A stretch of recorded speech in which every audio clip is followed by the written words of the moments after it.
Voilà, donc nous avons voulu vous faire le point sur le projet de la révision de la Bible. C'est le projet que le Seigneur nous a mis à cœur.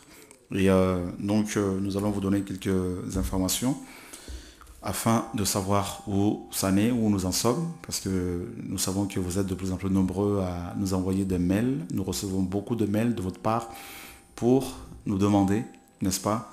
Et chacun, bien sûr, nous demande à avoir la Bible de Jésus-Christ de Nazareth. Alors, nous allons vous donner quelques détails. Père, au nom de Yeshua, nous te bénissons pour l'heure de la croix. Merci pour tout ce que tu opères dans nos cœurs, dans nos vies. Merci pour tes enfants, Seigneur, qui sont connectés dans le monde entier. Nous voulons t'honorer en toutes choses, Père éternel, notre Dieu. Que ton règne, Seigneur, demeure parmi nous. Au nom de Yeshua, nous te prions. Adonai, Dieu d'Israël. Amen. Voilà, frères et sœurs, nous sommes amoureux de la parole, amoureux de la vérité, amoureux de notre Dieu, notre Père, Yeshua, le Fils de Dieu et le Dieu Tout-Puissant. Et nous allons prendre un texte dans Psaume 107, verset 19. Psaume 107, verset 19. Dans leur détresse, ils crièrent à Yahweh et il les délivra de leurs angoisses. Il envoya sa parole et les guérit. Il les fit échapper de la fosse. Dans leur détresse, bien sûr, les Hébreux, en Égypte, ont vécu, comme vous le savez, une rude, n'est-ce pas, captivité. 430 ans pratiquement de combats, de rejets, de blessures et de souffrances. Et pendant 400 ans, ils ont intercédé, ils ont prié Dieu, ils ont, n'est-ce pas, demandé de l'aide, ils ont soupiré après la délivrance. Nous allons juste lire un autre passage dans Genèse chapitre 15. Genèse chapitre 15. Et nous lirons à partir du verset 1er. Après ces événements, la parole de Yahweh fut adressée à Abraham dans une vision et il dit, Abraham, ne crains point, je suis ton bouclier et ton infini récompense. Abraham répondit, Seigneur Yahweh, que me donneras-tu?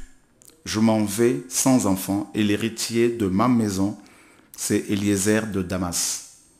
Et Abraham dit, voici, tu ne m'as pas donné de postérité et celui qui est né dans ma maison sera mon héritier. Alors la parole de Yahweh lui fut adressée ainsi. Ce n'est pas celui qui sera ton héritier, mais c'est celui qui sortira de tes entrailles qui sera ton héritier. Et après l'avoir conduit dehors, il dit, regarde vers le ciel et compte les étoiles, si tu peux les compter. Et il lui dit, telle sera ta postérité. Abraham eut confiance en Yahweh, qui le lui imputa à justice. Yahweh lui dit encore, je suis Yahweh qui t'ai fait sortir d'Ur en Chaldée pour te donner en possession ce pays. Abraham répondit, Seigneur Yahweh, à quoi connaîtrai-je que je le posséderai? Et Yahweh lui dit, prends une génisse de 3 ans et une chèvre de 3 ans, un bélier de 3 ans, une tourterelle et une jeune colombe. Abraham prit tous ces animaux, les coupa par le milieu et mit chaque morceau l'un vis-à-vis de l'autre. Mais il ne partagea point les oiseaux. Les oiseaux de proie s'abattirent sur les cadavres et Abraham les chassa. Au coucher du soleil, un profond sommeil tomba sur Abraham. Et voici une frayeur et une grande obscurité vinrent l'assaillir. Et Yahweh dit à Abraham, sache que tes descendants seront étrangers dans un pays qui ne sera pas à eux. Ils y seront asservis et on les éprumera pendant 400 ans. Mais je jugerai la nation à laquelle ils seront asservis et ils sortiront ensuite avec de grandes richesses. Et voilà, donc toi, tu iras en paix vers tes pères, tu seras enterré après une heureuse vieillesse. À la 4e génération, ils reviendront ici, car l'iniquité des Amoréens n'est pas encore à son comble. Car le soleil fut couché, il y eut une obscurité profonde, et voici ce fut une fournaise fumante, et des flammes passèrent entre les animaux partagés.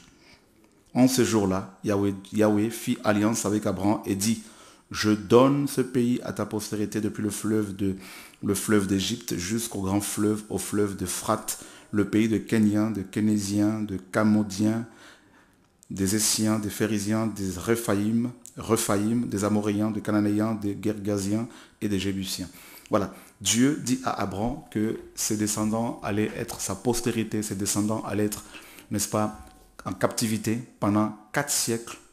Et au bout de ces 4 siècles, lorsque l'iniquité des Amoréens sera à son comble, Dieu, n'est-ce pas, allait intervenir. Voilà ce que Dieu va lui dire. Et le Seigneur va conclure une alliance avec lui. Donc là où la parole du Seigneur est envoyée, il y a forcément une alliance. Dieu envoie sa parole et sa parole nous fait rentrer dans son alliance. Et l'alliance, bien sûr, entre Dieu et l'homme est la plus grande, bien sûr, c'est la nouvelle alliance. Et on apprend, n'est-ce pas, dans Psaume 107 ici que justement ce peuple, pendant qu'il était en captivité, pendant 4 siècles, ce peuple a crié envers Dieu. A crié vers Dieu, n'est-ce pas? Ce peuple a crié vers Dieu pour sa délivrance, pour sa restauration, mais l'iniquité des Amoréens n'était pas encore à son comble. Et ce peuple a persévéré dans le cri, dans le cri. Et on apprend que, bien sûr, au bout de cette captivité, au bout de 4 siècles, Dieu, n'est-ce pas, va envoyer sa parole. En fait, il envoie Moïse, mais Moïse est parti avec la parole de Dieu pour libérer le peuple. Et on apprend qu'ils ont crié à Dieu, n'est-ce pas, dans leur détresse, et Dieu va les délivrer de leurs angoisses. Dieu délivre son peuple par la parole. Et c'est pour cela que nous parlons, frères et sœurs, de la parole de Dieu. Nous parlons du retour à la parole. Nous devons aimer la parole de Dieu. Et au lieu plutôt de courir après les hommes ici et là, mais cherchons d'abord la parole de Dieu. Qu'est-ce que la Bible dit dans telle circonstance, dans telle situation?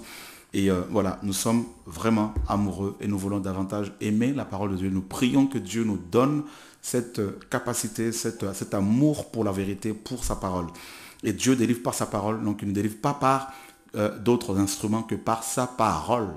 Parce que la parole du Seigneur, n'est-ce pas, est puissante et comme une épée à double tranchant, nous dit la parole, pour séparer justement, n'est-ce pas, les sentiments du cœur, n'est-ce pas, pour séparer l'âme de l'esprit, et afin que l'homme de Dieu, n'est-ce pas, soit accompli en toutes choses, et est prêt à servir le Seigneur. Donc c'est une épée, cette parole, une épée.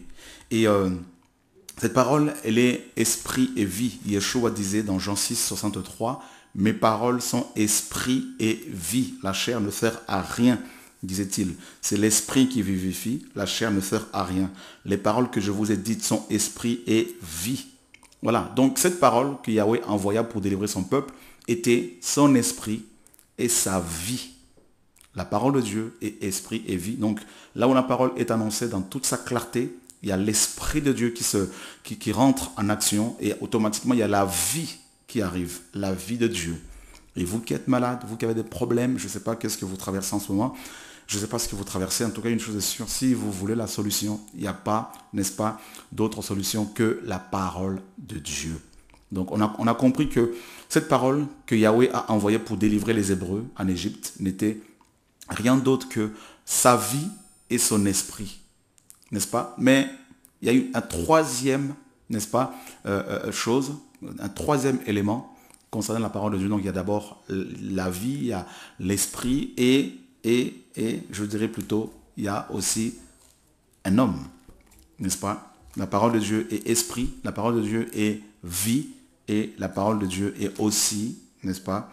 Et un homme, l'homme de Galilée, Yeshua. Nous sommes dans Apocalypse chapitre 19 au verset, n'est-ce pas, 11 à 13. Puis je vis le ciel ouvert et voici parut un cheval blanc. Celui qui le montait s'appelle fidèle et véritable et il juge et combat avec justice. Ses yeux étaient comme une flamme de feu. Sur sa tête étaient plusieurs diadèmes. Il avait un nom écrit que personne ne connaît si ce n'est lui-même. Et il était revêtu d'un vêtement teint de sang. Son nom est la parole de Dieu. Donc, vous voyez, la parole de Dieu, frères et sœurs, la parole de Dieu est d'abord, comme on l'a vu, donc la parole qui avait été envoyée est esprit, n'est-ce pas? Cette parole, deuxièmement, est vie. Et cette parole, troisièmement, est le nom, n'est-ce pas, de Yeshua, le nom de Dieu. Yeshua, le nom le plus, n'est-ce pas, glorieux. Et on apprend, n'est-ce pas, également, Yeshua, n'est-ce pas, dans Jean 1, qu'il était cette parole qui était au commencement. Au commencement était la parole. La parole était avec Dieu et la parole était Dieu. Donc on apprend aussi que la parole est Dieu. Donc en fait, ici nous avons 4 éléments concernant la parole. N'est-ce pas? La parole est vie. La parole est esprit. La parole est le nom de Yeshua. Son nom est la parole de Dieu. Et quatrièmement, la parole est Dieu lui-même. Donc, quand dans Psaume 107, 19 là-bas, il est dit que dans leur détresse, ils ont crié vers Dieu et Dieu a envoyé sa parole pour les délivrer. En fait, Dieu, n'est-ce pas, va carrément, donc prophétiquement, c'est l'incarnation de la parole. C'est l'incarnation. Et Moïse, qui était le porteur de cette parole, n'est-ce pas, était une préfiguration du Mashiach. N'est-ce pas? Il était le prophète de l'Exode.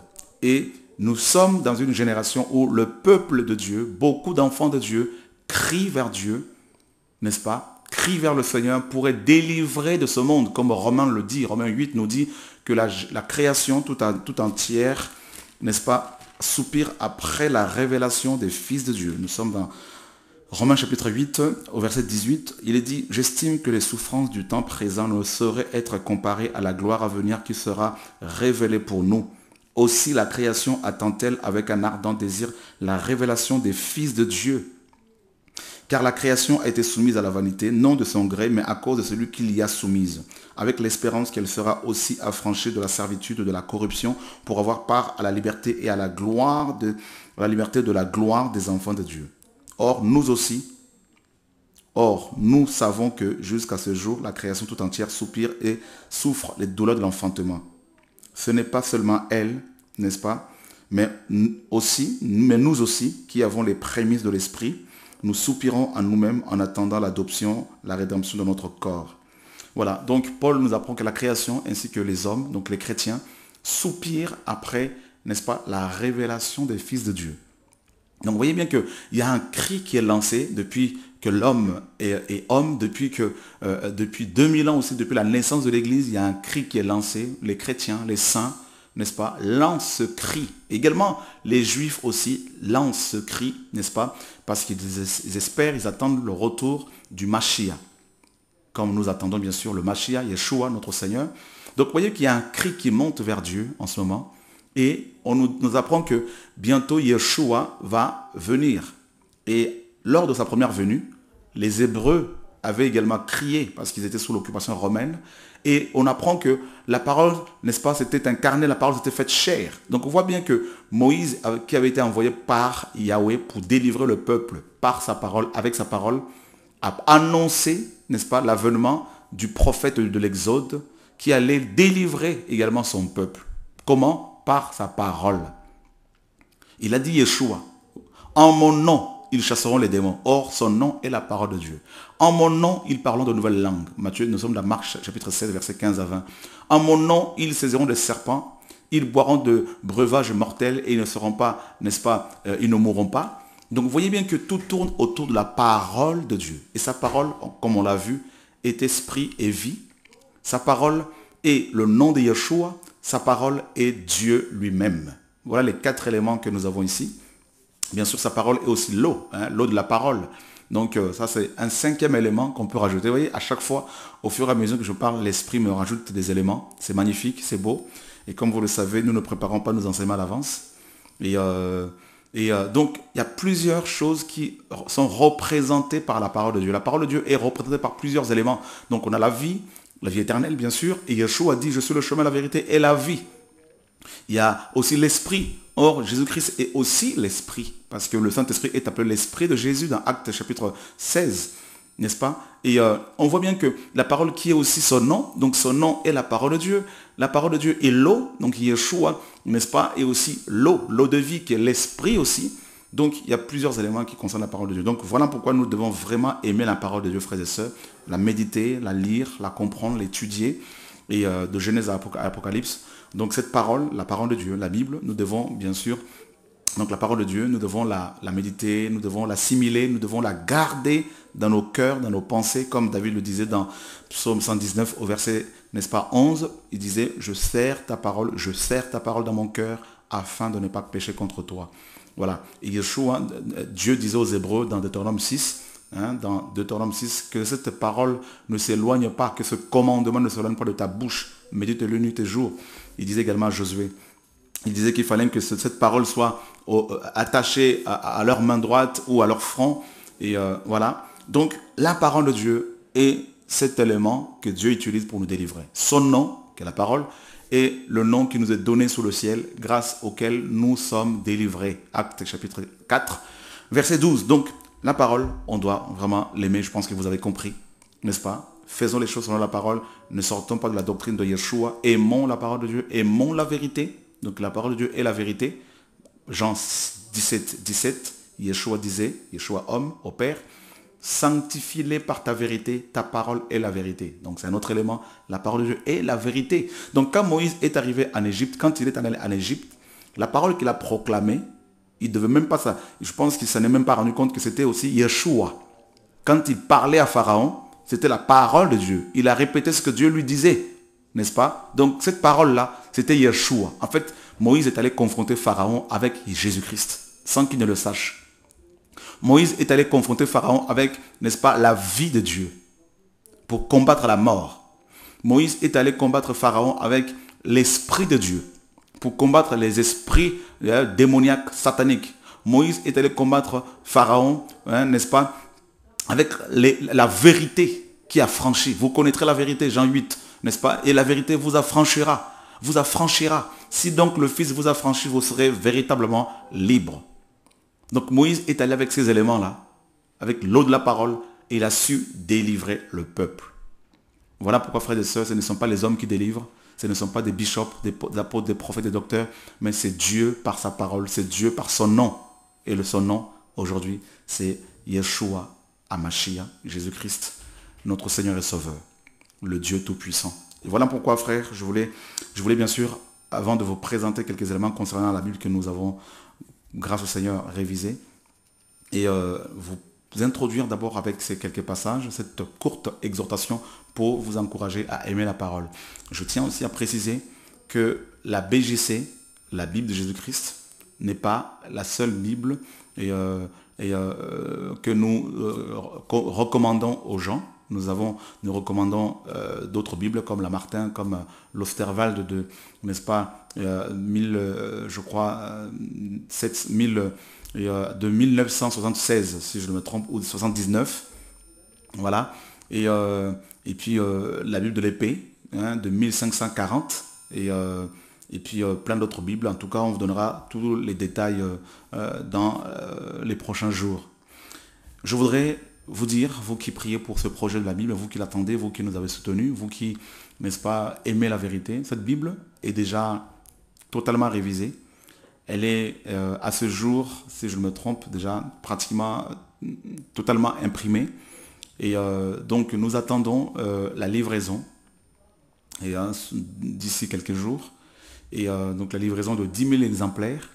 Et nous avons voulu, n'est-ce pas, donc vous savez également financièrement tout est ok, donc tout a été, comment dire, on a tout ce qu'il faut pour pouvoir, comment dire, payer, donc il n'y a pas de souci. Et encore merci au Seigneur et merci à vous tous qui avez soutenu financièrement. Et, donc ces 10 000 exemplaires, comme vous savez, nous ont coûté à peu près dans les 86 000 euros. Et que le Seigneur en tout cas se souvienne de vous. On a reçu beaucoup de dons, beaucoup de mails d'encouragement. Et alors, avant de vous montrer quelques éléments par rapport à cette Bible, nous voulons d'abord vous dire que toutes les personnes qui seront là, le 19 décembre, auront chacune, n'est-ce pas, sa Bible. Donc chacune aura, et tout le monde aura sa Bible. Voilà. Donc il n'y aura pas une Bible par famille, mais chaque personne qui sera présente aura bel et bien sa Bible. Bien sûr, et pour les enfants, il faudrait qu'ils soient en mesure de lire. Voilà, tout enfant qui sait lire et correctement, donc aura aussi sa Bible, il n'y a pas de problème. Voilà, donc il n'y a pas de raison pour que les enfants soient exclus, bien évidemment.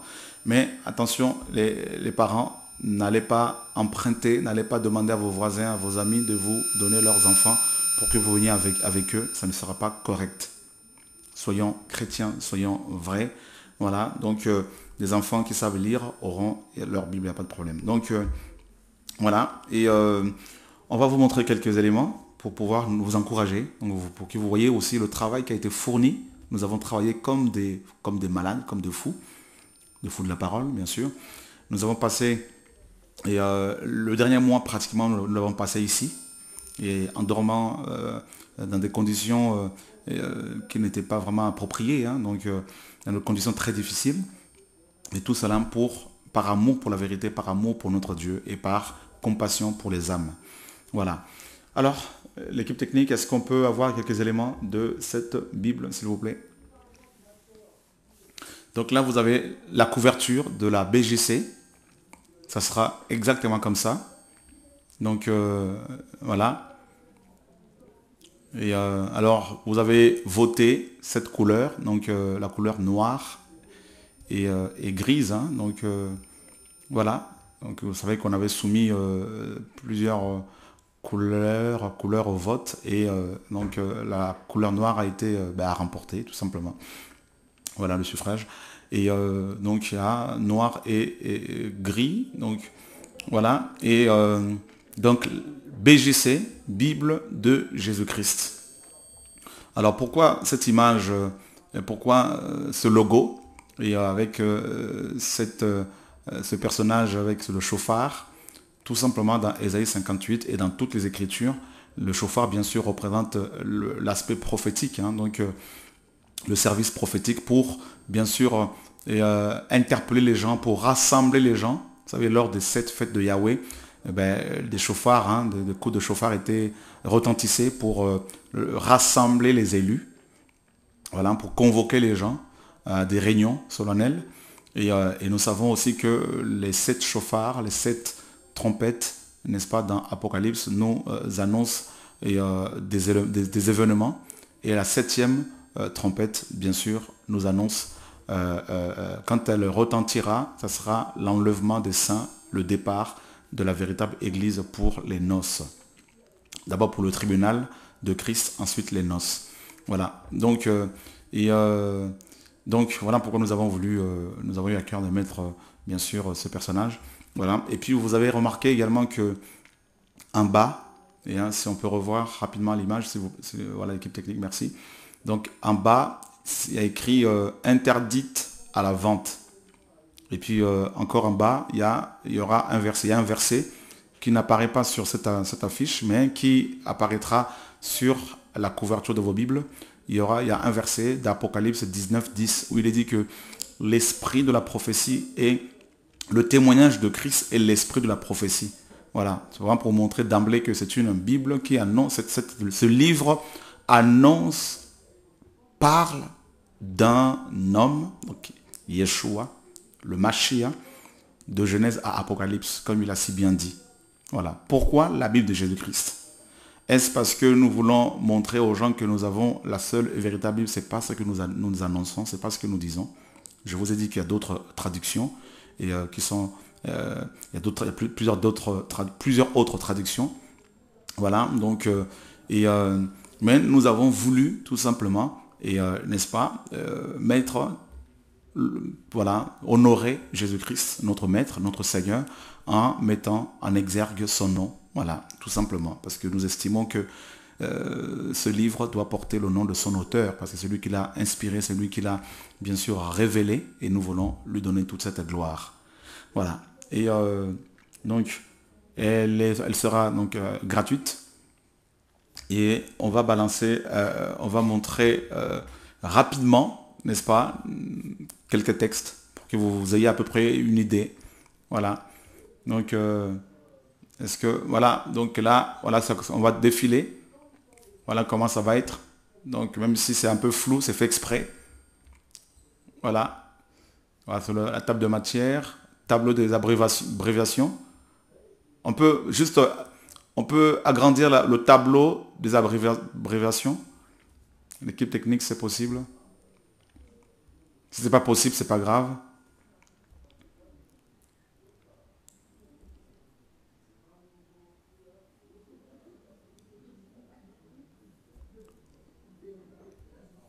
Voilà, sinon c'est pas grave. Donc les frères et sœurs vont quand même avoir c'est juste un aperçu, hein, et faut que vous ayez aussi de l'eau à la bouche, hein, et voilà. Donc Donc on peut repartir, hein, pas de souci.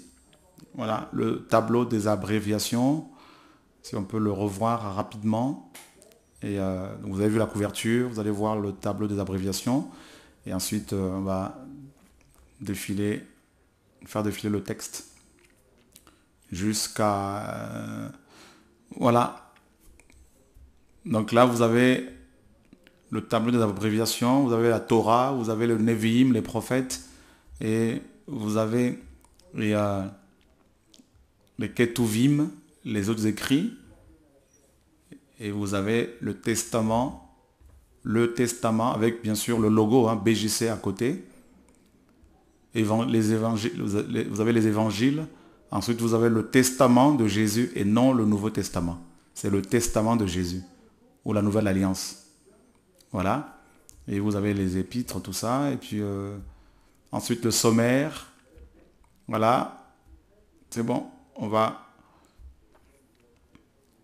Alors Genèse, on va défiler rapidement Genèse parce que flouter un peu, c'est possible parce qu'il faut...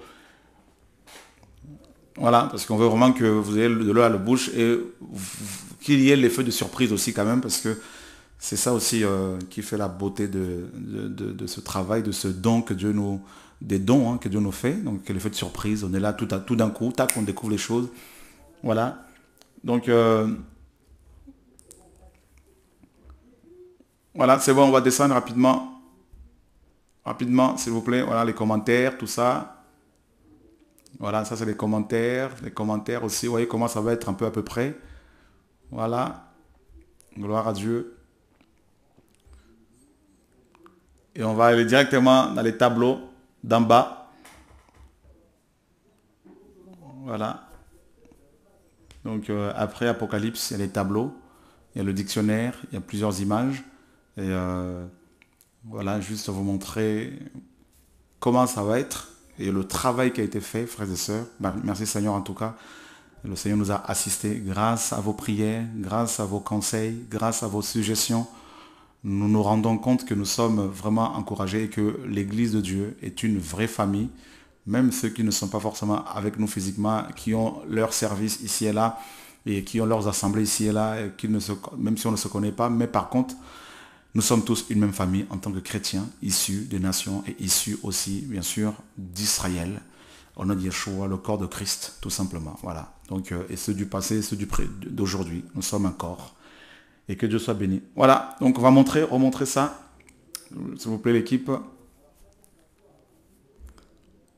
Voilà. Donc là, vous avez les tableaux, mais ça ne va pas être comme ça, rassurez-vous. Et hein, c'est... voilà. Il y a plein d'informations. Plusieurs informations pour... voilà. On va descendre encore. Donc il y a tout ça dans la BJC. Plusieurs informations, des tableaux pour parler des mesures, et les fêtes de Yahweh. Comme là, vous voyez, c'est les fêtes de Yahweh. Là, c'est l'alphabet hébraïque, tout ça. Et on va descendre encore. Il y a le journal, comment le dictionnaire. Le dictionnaire. Voilà, rapidement vous verrez le dictionnaire. Donc afin que vous ayez une idée à peu près. Voilà le dictionnaire. Ça c'est pas le dictionnaire, voilà. Voilà le dictionnaire. Est-ce qu'on peut juste agrandir le dictionnaire pour que les frères et sœurs voient à peu près. Voilà le dictionnaire de la BJC. Donc Aaron, Absalom, et Acacia, tout ça, Abdias, Abel, Adam, ablution, abomination, adoption, tout ça. Donc voilà, frères et sœurs. Et merci l'équipe technique. Donc si vous voulez nous appeler pour éventuellement témoigner ou poser des questions, vous avez juste 5 minutes. Voilà, donc ce soir c'était juste une courte exhortation. Et voilà. Et en attendant, nous voudrions vous annoncer que ce dimanche, nous serons à Marseille. Toutes les informations sont sur le site de TV de Vie. Voilà, donc nous serons à Marseille de 10h à au moins 17h par là, avec une pause vers 13h. Et donc voilà, donc on sera bel et bien à Marseille ce dimanche pour une réunion de réveil au nom de Yeshua, grâce à Dieu. Et demain, bien sûr, samedi, votre programme habituel. Il nous reste 3 samedis, frères et sœurs, 3 samedis avant l'arrêt total des réunions de réveil à Évry, afin de pouvoir tourner. Et le 30, dimanche 30, nous serons à Bruxelles. Oui, je sais que les frères et sœurs de Bruxelles sont aussi ces hommes et ces femmes qui aiment le Seigneur. Et nous sommes dans la joie. Je suis vraiment dans la joie d'être aussi à Bruxelles le dimanche 30, toute la journée, afin de partager avec vous l'évangile et partager ensemble l'évangile, les témoignages de tout ce que Dieu fait. Au nom de Yeshua, mes amis. Et puis en février, on vous donnera la date. Nous serons en Suède, si Dieu le permet. Nous serons en Suède. Pour ceux qui sont du côté de Danemark, la Suède, tout ça, on sera vers chez vous, en Finlande. Et on sera en Suède pour, n'est-ce pas, 2 journées ou une journée, on verra, de réveil là-bas. Voilà. Donc, je crois que c'est bon. Il n'y a plus d'éléments à diffuser. Ok. Donc, que le Seigneur, en tout cas, soit béni. Donc, si vous voulez nous appeler, donc il y a le téléphone fixe, le 01 64 98 90 45, 01 64 98 90 45. Donc, vous pouvez nous appeler si vous avez des questions à nous poser. Et on a eu un excédent par rapport aux dons que vous avez donnés pour la révision de la Bible. Donc, nous allons nous en servir, bien sûr, pour créer une application. Donc, nous avons contacté une entreprise spécialisée dans la création des logos et d'applications. Donc, cette application de la Bible sera téléchargeable sur vos téléphones, vos smartphones, vos tablettes. Et elle sera également sur Apple, sur en tout cas également, je crois, c'est Android, hein, donc il n'y a pas de problème. Et voilà. Et il y aura également un site que des frères et sœurs, que l'équipe de TV de Vie est en train de finaliser, un site dédié exclusivement à la BJC. Et il y aura des informations, il y aura plein d'informations dessus, et il y aura aussi un PDF de la Bible, de la BJC, que vous pourrez télécharger. Alors, sur l'application, il y aura bien sûr la BJC, il y aura la Bible Osterwald, il y aura la Martin, il y aura, enfin, on verra, on va mettre aussi peut-être d'autres Bibles, Louis II et d'autres Bibles, on verra, pour que vous puissiez comparer un peu. Voilà, donc que Dieu soit béni en tout cas pour votre soutien. Allô, bonsoir. Allô, bonsoir. Allô. Allô. Je crois que nous avons un problème technique avec notre standard.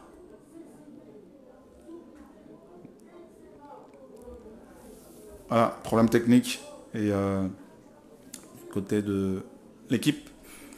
Voilà, en tout cas, nous sommes vraiment très très heureux, très excités, hein, donc par rapport à tout ce que le Seigneur accomplit, par rapport à tout ce que Dieu fait, vous avez voilà, donc c'est beau, c'est encourageant, et les frères et sœurs sont encouragés, beaucoup encouragés. Et ok, la personne m'entend, mais j'ai pas de retour. On n'a pas de retour. Alors, je ne sais pas si c'est le standard qui a un souci.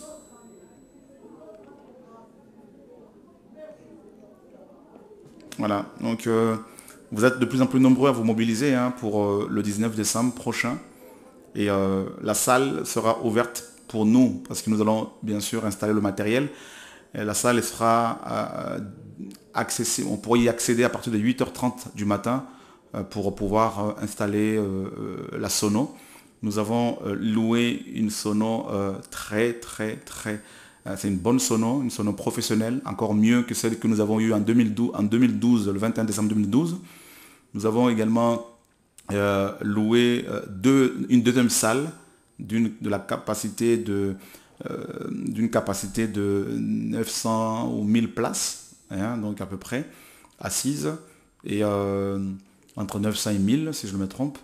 Et puis donc ça fera en tout 2 salles qui sont bien sûr collées, donc l'une et l'autre. Et donc dans la deuxième salle, il y aura bien sûr un vidéoprojecteur professionnel. et avec une sono professionnelle également. Donc, Dieu est en train de nous surprendre et de plus en plus de frères et sœurs aussi nous appellent pour soutenir dans la prière, financièrement, matériellement, pour le bon fonctionnement, le bon déroulement de cette soirée et qui va débuter, je ne pourrais pas vous donner une heure exacte avec tout ce qui se passe. Et en tout cas, nous on sera là tôt pour prier, intercéder voilà. Et puis à 18h30, 19h, le programme va démarrer. Mais toutefois, je pense que bien avant, on va déjà intercéder, tout ça. Et voilà, mais on pourra pas accéder à la salle avant une certaine heure parce qu'il faut laisser à l'équipe, n'est-ce pas, qui va installer le matériel, la sonorisation, puisse faire la balance, tout ça. Allô, bonsoir. Allô. Allô. Allô. Un souci. Je pense que si... voilà, donc il faudrait s'organiser pour être là tôt. Puis voilà, et puis à partir du 22, il y aura plusieurs programmes jusqu'au 31 décembre, de programmes de réveil, matin et soir. Il y aura plusieurs intervenants, plusieurs enseignants. Et il y aura certainement des programmes avec des jeunes, des femmes, tout ça, sur la famille, tout ça. Il y aura plein d'activités, en tout cas, jusqu'à la fin de l'année. Puis voilà, et nous croyons que nous allons entrer en 2015 avec un autre fonctionnement encore, avec une nouvelle vision et une nouvelle façon d'opérer, d'agir, de travailler, de fonctionner. Et voilà, donc en tout cas, que le Seigneur soit béni pour vos prières. Et nous sommes beaucoup encouragés. Croyez-nous, mes amis, nous sommes fortifiés par Jésus-Christ. Et grâce à vos prières, grâce à vos soutiens, au nom de Yeshua. Et nous sommes déterminés à aller jusqu'au bout. Soyez encouragés, frères et sœurs, ne vous inquiétez pas pour nous. Nous savons, mes amis, que ce n'est pas toujours évident. Nous vivons des temps difficiles, mais la parole de Dieu s'accomplit. Et quand on voit ce travail que le Seigneur nous a fait faire, nous ne pouvons que nous fortifier. Voilà, donc que Dieu soit béni en tout cas. Et donc je crois que le problème technique n'a pas été résolu. Et dommage pour ce soir. Sinon, rendez-vous demain, heure de Paris à partir de 10h30, parce qu'il y a déjà des gens... Vous savez qu'il nous reste 3 samedis, et à partir de 10h30, il n'y a pratiquement plus de place. C'est quand même impressionnant. On a commencé à la base à 16h30, et à chaque fois ça descendait. Voilà. Et venez dans ce cas-là vraiment pour adorer. C'est pas forcément pour être guéri, mais c'est d'abord pour rencontrer Dieu. Il nous reste 3 samedis. Profitons-en pour véritablement, mes amis, adorer notre Père. Yeshua, notre Seigneur, son Fils, par son Esprit. Et profitons-en vraiment pour adorer Dieu en esprit et en vérité. Et voilà, que Dieu soit béni, frères et sœurs. En tout cas, à tous les défenseurs de la saine doctrine, à tous les dokimos, nous vous donnons rendez-vous aussi, vous qui êtes du côté de Marseille, Montpellier, Nice, Antibes. Rendez-vous ce dimanche à partir de 10h30 à l'adresse mentionné sur le site de TV de Vie. Et puis sinon, la semaine prochaine pour des émissions certainement sur les signes de la fin de temps, sur la géopolitique, qu'est-ce qui se passe présentement, le gouvernement mondial. Et voilà, que Dieu vous garde en tout cas, mes amis. À tantôt, comme disent les Belges. Au revoir.